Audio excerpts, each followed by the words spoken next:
오늘은 지혜로운 선택의 세 가지 원리라는 제목으로 말씀을 전하겠습니다. 우리가 신앙생활을 하다 보면 어떤 일은 해도 되는지 또 해서는 안 되는지 성경의 분명한 지침이나 확실한 안내가 없는 경우들이 허다합니다.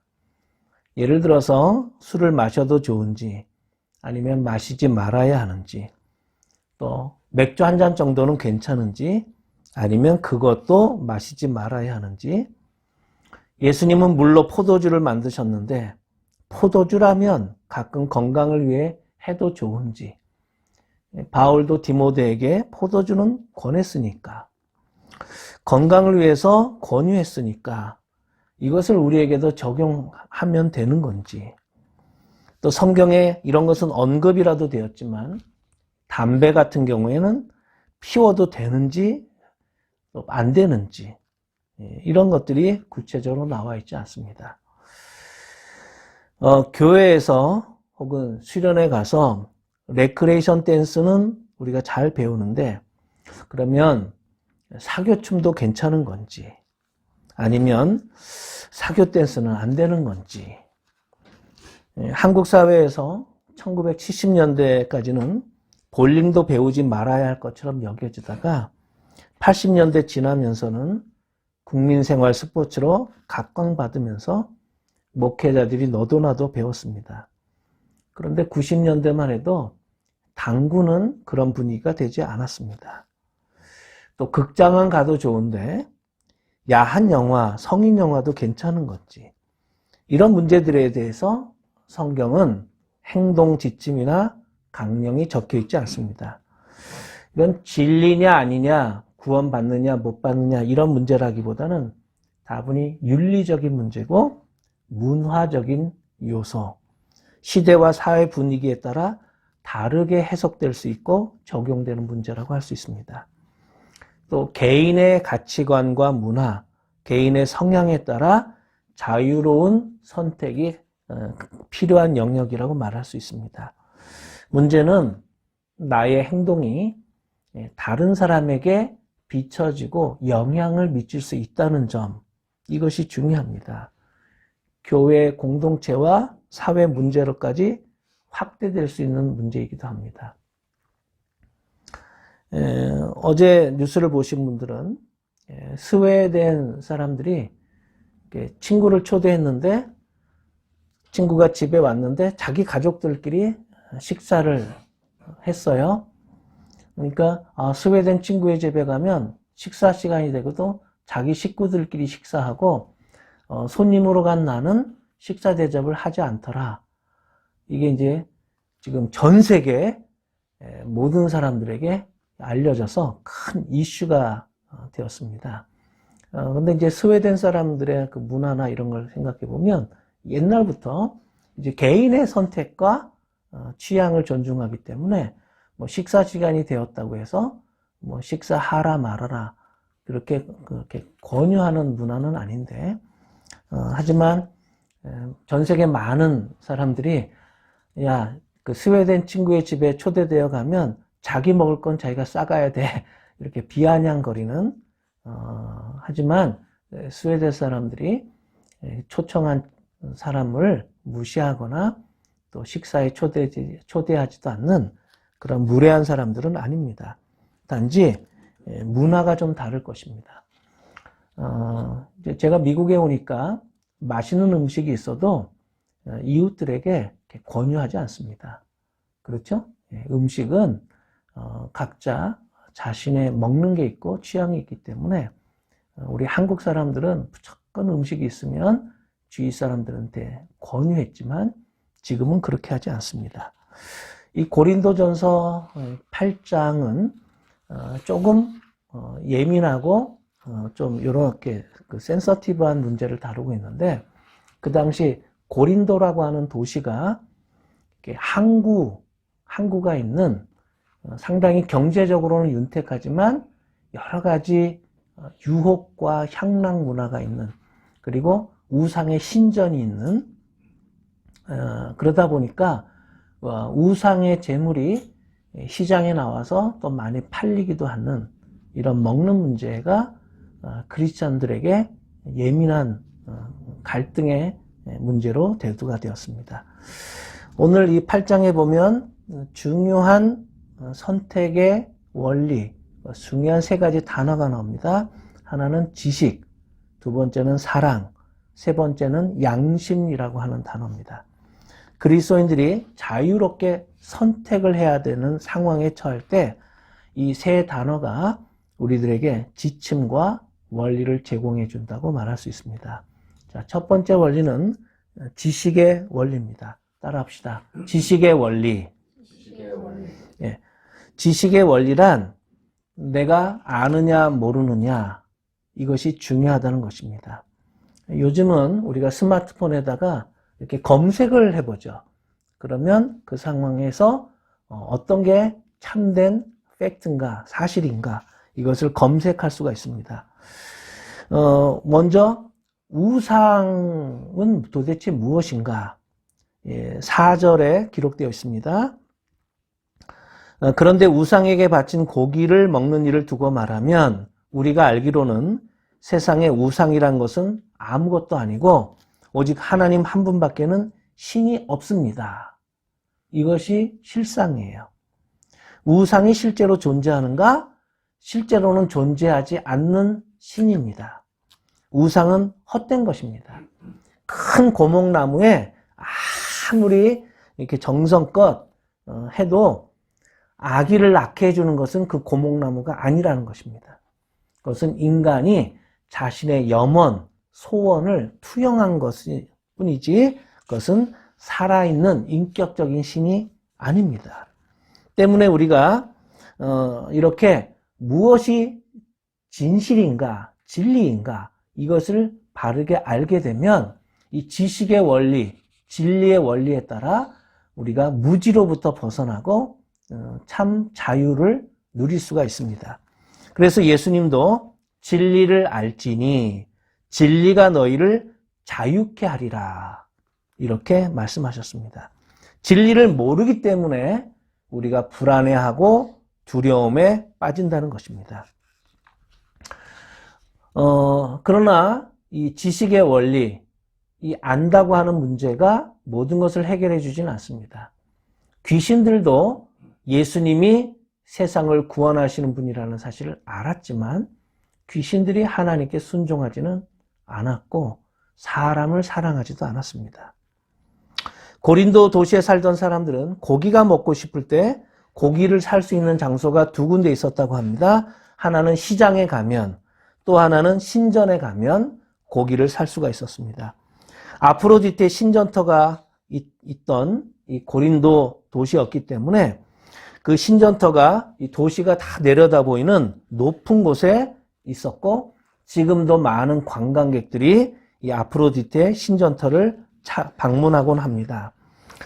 신에게 제사를 드릴 때는 동물을 잡아 사용했다가 제사가 끝나면 그 많은 고기를 싸게 팔았기 때문에 사실 경제적인 여유가 없는 사람들은 이렇게 한번 신에게 바쳐졌다가 다시 판매되는 이 싼 고기를 사서 먹을 수밖에 없었습니다. 이러한 사회 경제적인 상황을 고려하면 우상에게 바쳐진 이 고기를 싼 값에 사서 하나님을 믿는 우리가 먹어도 되느냐? 그래도 귀신에게 바친 음식인데 어떻게 그 음식을 먹을 수 있겠어? 이런 것들이 갈등의 소지가 있었던 것입니다. 저는 어렸을 때부터 서울 변두리에서 이사를 참 많이 다녔습니다. 제가 이사를 몇 번 다녔나? 한 17번 정도까지는 세봤어요. 그런데 그 이후에는 세지 못했어요. 왜냐하면 전세에 살면 2년마다 전세 계약이 끝나면 전세금을 올려달라고 하면 그게 부담이 돼서 또 이사를 하곤 했던 기억이 납니다. 근데 이사를 할 때 저희 아버지 같은 경우에는 이사를 아무 때나 하지 못했고 꼭 소원 없는 날 그 이사를 하는 모습을 제가 보았습니다. 즉 귀신이 방해하지 않는 날. 그래서요 어떤 날은 이삿짐 센터들이 그 하루에 다 몰려 있어서 굉장히 어려움을 겪는 걸 봤습니다. 또 자녀의 결혼식 날짜도 그랬습니다. 수많은 사람들이 귀신이 해코지하지 않는 날, 길일이라고 하는 날을 잡아서 결혼식을 올리는 것을 보았습니다. 그러나 이제 우리는 이런 것으로부터 자유합니다. 왜냐하면 귀신이 우리를 해코지하지도 못하고 이런 것들은 미신입니다. 사실이 아닙니다. 하나님께서 우리를 사랑하시고 우리를 보호해 주시기 때문에 이러한 미신에 주는 두려움과 공포로부터 우리는 벗어날 수 있습니다. 또한 우리가 성경을 아는 지식이 있다 하더라도 이를 적용할 때는 이웃을 위한 세심한 배려를 잃지 말라고 성경은 이야기합니다. 1절부터 3절 다시 한번 읽습니다. 지식은 사람을 교만하게 하지만 1절 후반절입니다. 지식은 사람을 교만하게 하지만 사랑은 덕을 세웁니다. 자기가 무엇을 안다고 생각하는 사람은 아직도 그가 마땅히 알아야 할 방식대로 알지 못하는 사람입니다. 그러나 하나님을 사랑하는 사람은 하나님께서 그를 알아주십니다. 때문에 우리가 어떤 선택이나 결정을 해야 될 때 첫 번째는 이거 참된 진리, 참된 지식이 무엇인가 이것을 먼저 알고 그 원리에 따라 선택을 하면 됩니다. 자, 두 번째 원리, 사랑의 원리입니다. 사랑의 원리. 자, 8절을 함께 읽겠습니다. 혹시 8절 띄워주시면 고맙겠습니다. 예, 함께 읽읍시다. 시작. 그러나 누구에게나 다 지식이 있는 것은 7절이요. 네. 그러나 누구에게나 다 지식이 있는 것은 아닙니다. 어떤 사람들은 지금까지 우상을 섬기던 관습에 젖어 있어서 그들이 먹는 고기가 우상의 것인 줄로 여기면서 먹습니다. 그들의 양심이 약함으로 더럽혀지시는 것입니다. 자, 진리를 알았다 하더라도 그 진리를 전달하거나 그 진리를 표현할 때는 사랑으로 하라고 성경은 우리에게 조언합니다. 에베소서 4장 15절에 보면 이런 말씀이 있습니다. 우리는 사랑으로 진리를 말하고 살면서 모든 면에서 자라나서 머리가 되시는 그리스도에게까지 다다라야 합니다. 여러분, 진리, 객관적 사실을 말하더라도 상대방을 사랑하는 마음이 없이 말하면 상처가 될 수 있습니다. 너 이혼했다며? 이런 말도 아무리 그것이 사실이다 하더라도 상대방을 사랑하는 마음, 배려하는 마음, 존중하는 마음이 있고 말하는 것과 그렇지 않은 것은 다르다는 것입니다. 옳은 일, 참된 일, 거룩한 일도 사랑 안에서 하라는 말씀입니다. 내가 보기에 아무리 옳은 일이다 해도 그 과정에서 사랑이 빠진다면 그 지식이 덕을 세우지는 못하기 때문입니다. 제 딸은 어렸을 때부터 겁이 많았어요. 그래서 밤에 화장실 가는 것을 두려워했습니다.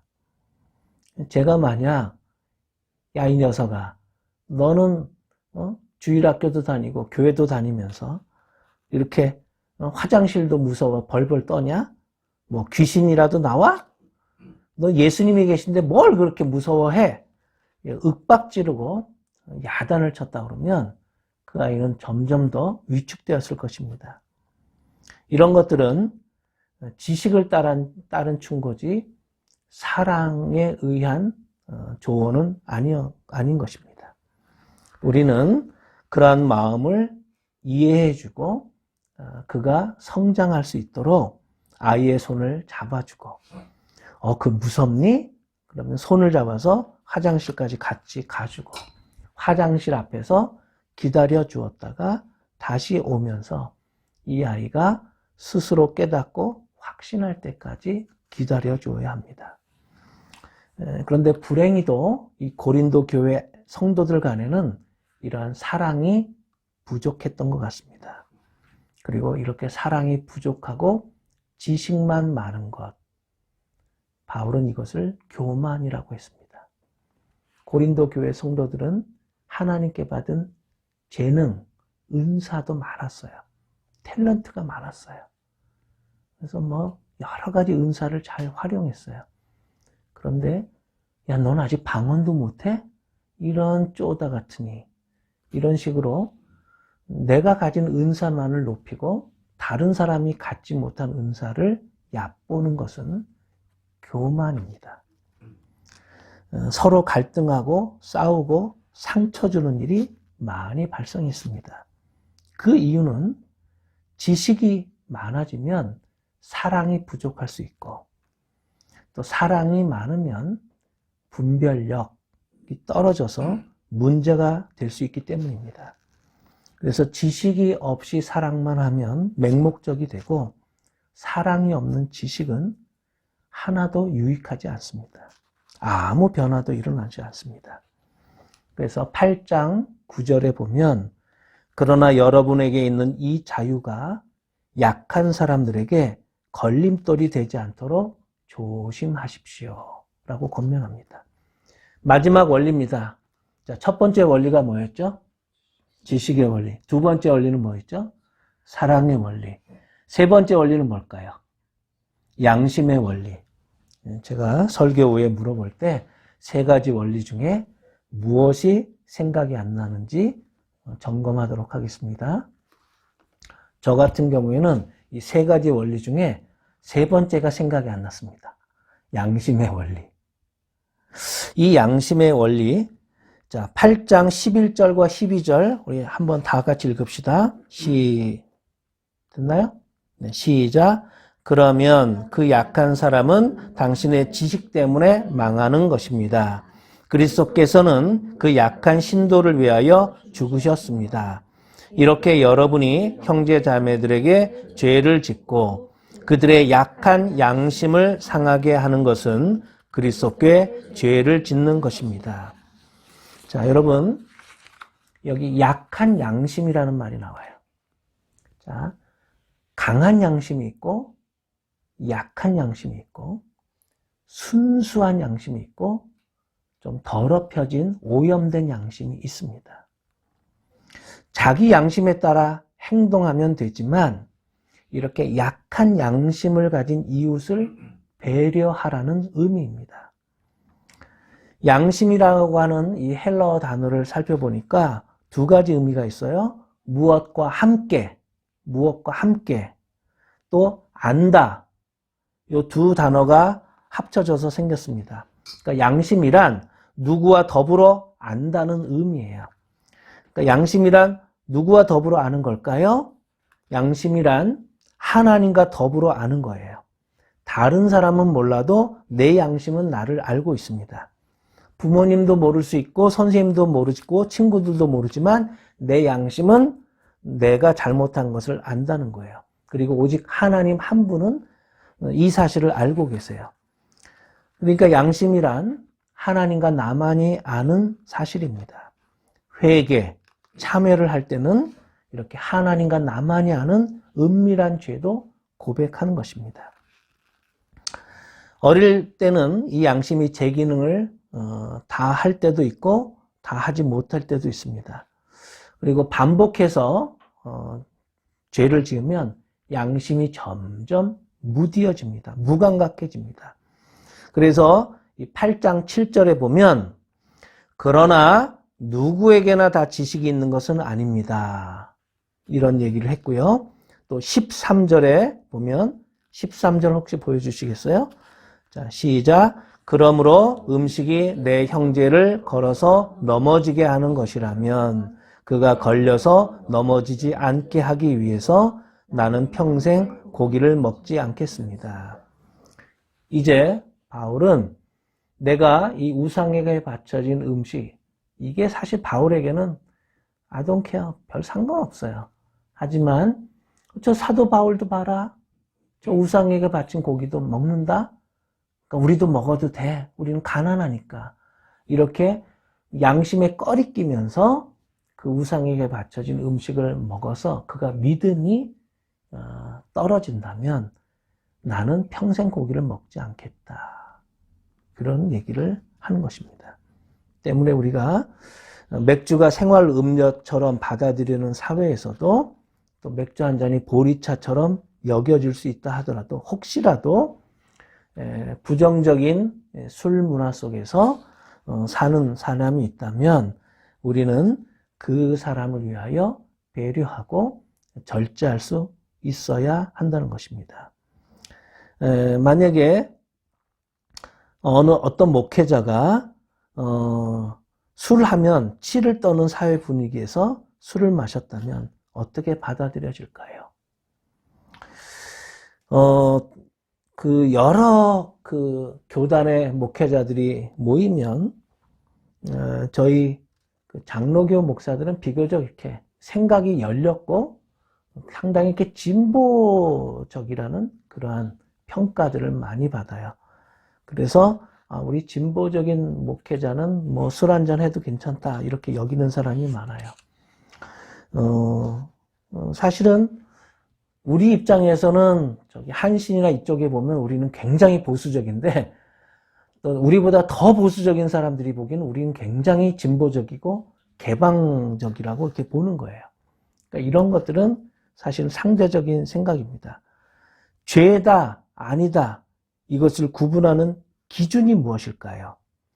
로마서 14장 23절에 보면 의심을 하면서 먹는 사람은 이미 단죄를 받은 것입니다.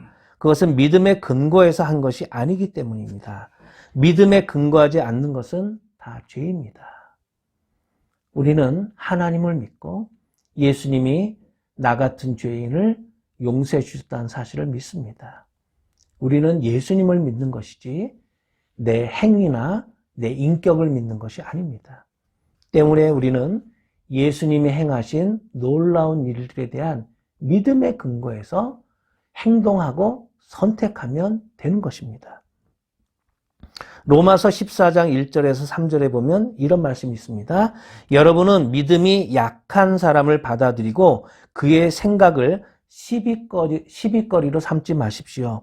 어떤 사람은 모든 것을 다 먹을 수 있다고 생각하지만 믿음이 약한 사람은 채소만 먹습니다. 먹는 사람은 먹지 않는 사람을 업신 여기지 말고 먹지 않는 사람은 먹는 사람을 비판하지 마십시오. 하나님께서는 그 사람도 받아들이셨습니다. 자, 이제 결론을 맺습니다. 우리는 지식이 넘치는 시대를 살고 있습니다. 진정한 사실을 알고 자유로운 선택을 할 수 있어야 하겠습니다. 그러나 이 지식을 사용할 때는 우리가 다른 사람의 입장도 배려하라고 하나님은 말씀하십니다. 우리가 그 지식을 가르치거나 그 지식을 권유할 때는 사랑의 원리를 따라서 하라고 말씀합니다. 특별히 내가 행동할 때는 내 양심을 살펴보고 하나님 앞에서 또 나 자신에게 정직할 수 있도록 하라는 것입니다.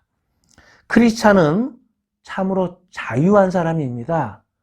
귀신으로부터도 자유하고 정죄로부터도 자유하고 심판으로부터도 자유하고 내 양심으로부터도 자유해진 사람입니다. 예수님이 나를 사랑해 주시고 용서해 주셨다는 사실을 믿기 때문입니다. 그러나 자유한 우리가 방종이 아니고 보다 성숙한 사랑으로 누리는 자유입니다. 남을 배려할 줄 아는 자유고 절제할 때 절제가 필요할 때 절제할 수 있는 자유입니다. 공동체에 덕을 끼치는 자유입니다. 인간의 한계를 깨닫고 조심스럽게 행동하기도 합니다.